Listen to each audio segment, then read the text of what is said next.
Zuga Press presents Athiamiowee, A Civil War Journey Home by Ronald R. Stockum, Jr. Read for you by the author. Copyright 2025 by Ronald R. Stockum, Jr., all rights reserved. And now, Athiamiowee, A Civil War Journey Home. It was 1865. And the Civil War was over. The Confederate soldier had been released from an Ohio prison. Go away, they say. We are done with you. Being finally free, Soldier Bailey had nothing more to say to them. He was going home, and walking away was a sufficient response. He was from the mountains of East Tennessee. He knew how to return. Walking along what was once called the Warrior's Path, little used now, but which would take him directly south through the Cumberland Gap and back to his own mountain community. That gap wouldn't be hard to find. He had scouted it as a Confederate picket before he had been captured. The Native Americans called the route Athiamiowee, which can be translated to Path of the Armed Ones. And so it still is. It was cool this night, but they had given him a blanket. That was scant pay for 4 years of military anguish. He was hungry for certain, but had come to terms with that condition. He would have no rifle, but he knew how to work flint. He soon had fashioned a sharp-edged rock knife to slip under his belt. He felt powerful in having created it, but he would not take the time to trap small game for nutrition. He needed the knife for protection, but it would not be sufficient. Soldier Bailey felt more free with each step that carried him forward, into the mountains of Kentucky, which were so similar to the range of ridges and hollows within which lay the cabin of his Tennessee birthplace. Over an ancient trail first hammered out by Ice Age mammals, and then, for generations, traveled by Native Americans hunting after them. Later, when the big game was gone, they traveled over this trail hunting each other. Soldier Bailey was soon traveling across a high Kentucky ridge leading down to the Cumberland River, and from which he could then cross through the gap in the Cumberland Mountains bearing the same name. He would then turn south towards his Tennessee mountain family. It's just that he made a wrong turn. He followed the wrong Indian trail to the left, towards the morning sun, yes, but too far over. I joined in with him at the War Gap, crossing as he crossed over that tall Kentucky ridgeline, so I know what happened next in more detail. Perhaps Soldier Bailey had been imprisoned on Johnson's Island between Toledo and Cleveland, Ohio. But it would have been unlikely. That camp housed Confederate officers and guerrillas. The Ohio State Penitentiary in Columbus also housed some Confederate prisoners. It was from that prison that Confederate General John Hunt Morgan had escaped. There was also another war camp up there, Camp Chase. Or perhaps he came from Camp Dennison near Cincinnati. I don't know, and he didn't say. After his release, he had walked south to the river, where a kindly ferryman carried him over to Maysville in Kentucky. He didn't like it there either. The residents scorned him. He was still wearing his soiled butternut uniform, and he felt the need to make a statement, if not to them, for himself. So he proudly pulled out his Confederate soldier's cap from under his belt and smartly fashioned it over the brow of his head. The wide old buffalo trace which crossed over with him had been improved and was now a road. It quickly took him to the place called Blue Licks, where it crossed over the Licking River. The even older, if now seldom used, Warrior's Path also passed through the Blue Licks. It was an important junction, so it was easy to locate. Soldier Bailey was pleased to reach the solitude of that old Indian trace, now almost forgotten. In a way, he too felt displaced, like the Indians who had once tread their way through this place. He liked that thought. still a rebel, and now back in touch with his wild roots. The path south was still somewhat used for farming purposes, and was easy to follow as it skirted the fields of the European colonists who had cleared the land beside it. Soldier Bailey was one of those people, too. His family also farmed lands once planted in Indian corn by Native Americans. Crossing into the headwaters of Lulbagard Creek, he passed into a pocket of bluegrass plains that once supported the thriving Shawnee village of Escapickathicakee. But he saw no vestige remaining of that once important tribal community. Indian Old Fields was what the colonists would call it, but archaeologists have yet to find it. These were the first fields of bluegrass that Daniel Boone had spied after climbing atop the bordering knob we call Pilot. In fact, Soldier Bailey crossed over the nearby creek where Boone had been sleeping before rising up on that edifice almost 90 years prior. Soon enough, he was following the path farther in and crossing the Kentucky River at Irvin. Up Station Camp Creek, he walked alone. That creek was named by Daniel Boone in 1769 while traveling with the old ghost trader of Kentucky's history, John Findlay. Up the War Fork, Bailey hiked forward. The path was obvious, cloaked by the tree boughs, and beautiful. On top, he popped out into the geologic trough, leading south towards London, Kentucky. But he wasn't going in that direction. He was headed southeast, into the more rugged Kentucky mountains. He was headed along the wide Buffalo Trace that the Warriors' Path followed to reach the Great Salt Licks at Goose Creek, a tributary of Kentucky River's South Fork near Manchester. But he wasn't going into that town either. He was going home. So he followed the Warriors' Path up Goose Creek and turned into its Otter Creek tributary. And that is where I joined him and come into the story. For I walked with him through the gap, crossing over the last real mountain barrier on his route in East Tennessee. It was then and still is called the Kentucky Ridge. It is a long mountainous spine that separates the land fought over by two mighty river regions, the Kentucky River to the north and the Cumberland River to the south. The gap was once known as the Otter Gap, but is now called War Gap. Appropriate. The climb is refreshing, the slope embracing, cliffs never closing in but rather opening up invitingly. We see evidence of where the path was widened into a wagon road crossing over small creek passages. There are broken wagon wheels and mule skeletons strewn out along the way. We both knew that Union General George Morgan had made good in his 1862 escape from Cumberland Gap along this route, successfully evading the Confederate Army that had just then invaded Kentucky. No one believed that he could get his men, artillery, and wagons up and over this Kentucky Ridge. But he did, with half of his army crossing here, and hundreds of them using block and tackle to lug the heavy gun carriages over. Lots of debris from that crossing remained, and I wanted to go over and inspect it more closely, but Soldier Bailey had proudly repositioned his Confederate cap on his forehead. These men had been the enemy, and he wanted no more to deal with their memory.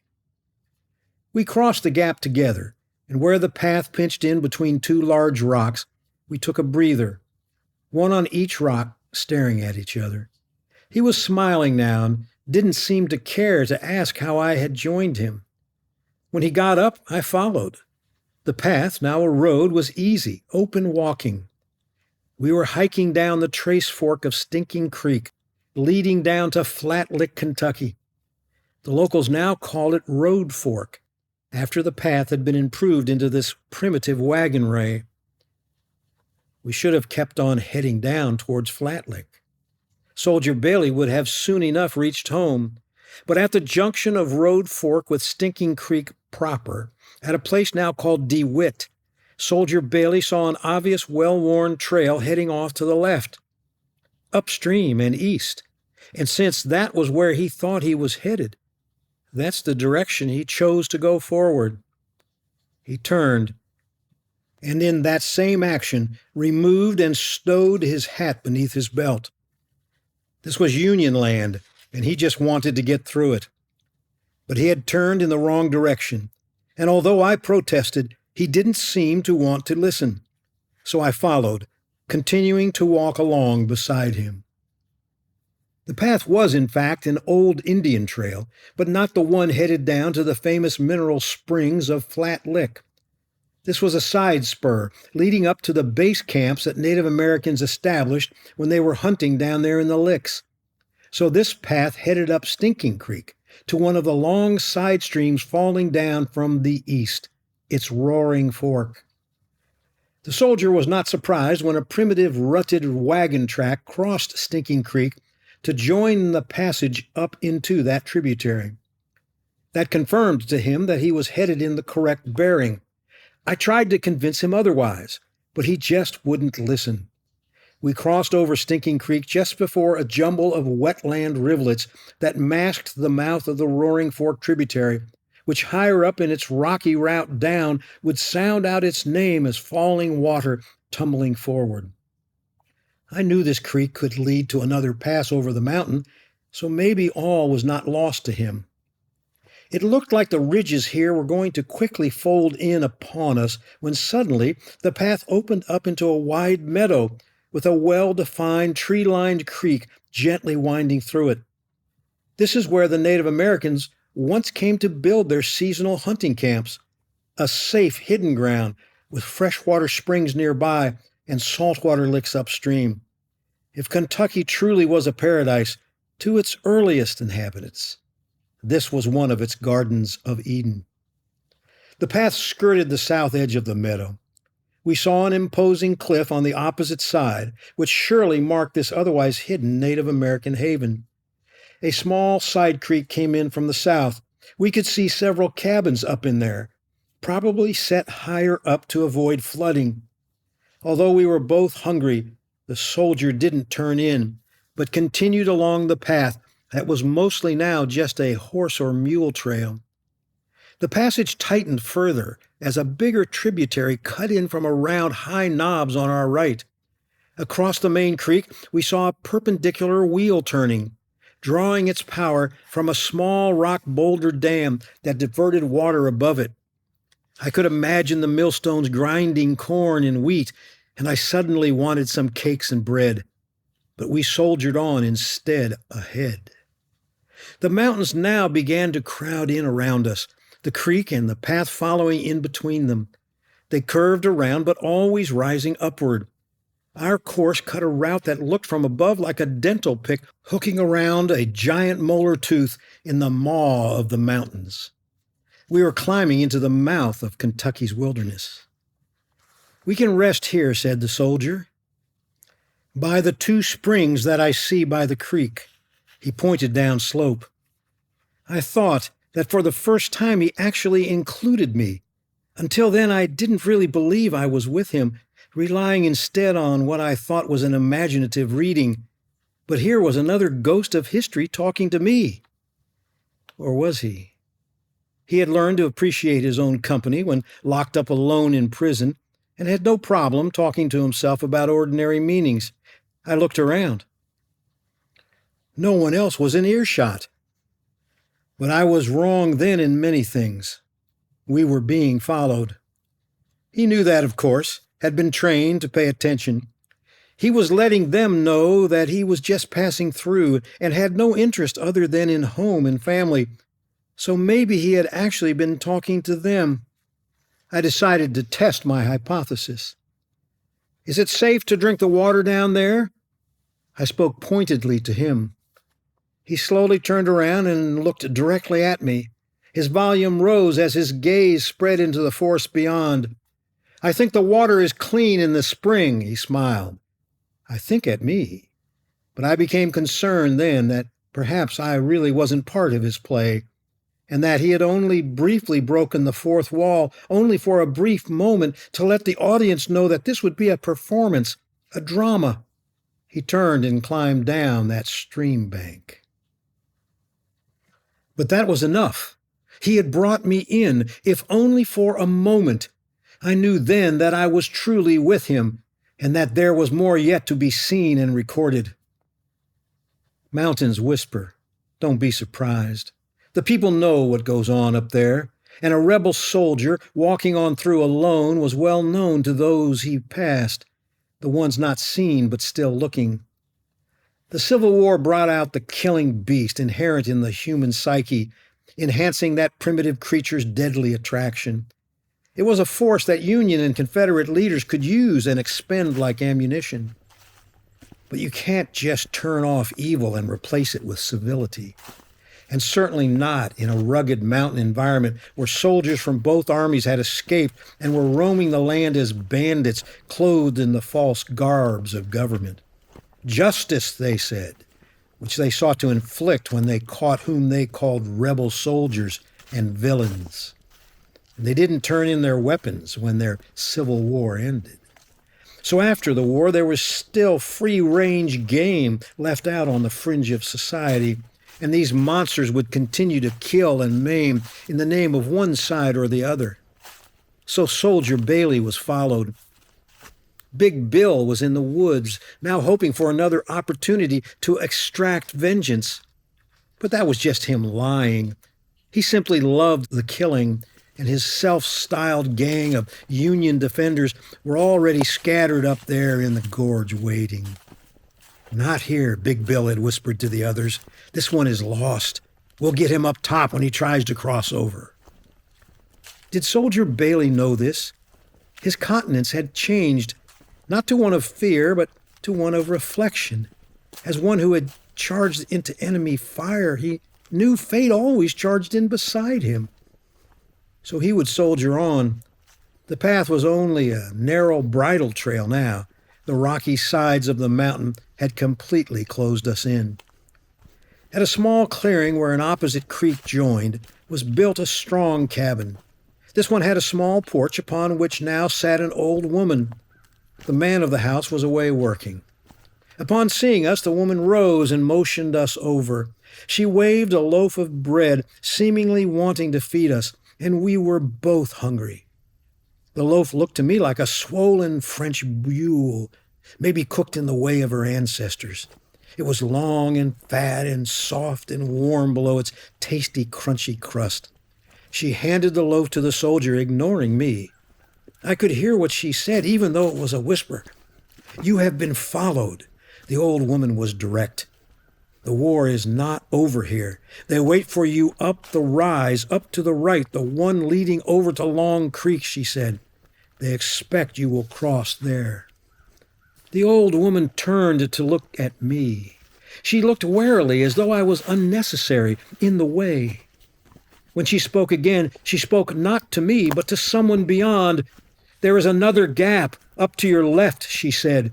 "It is longer and will take you over to Long Creek.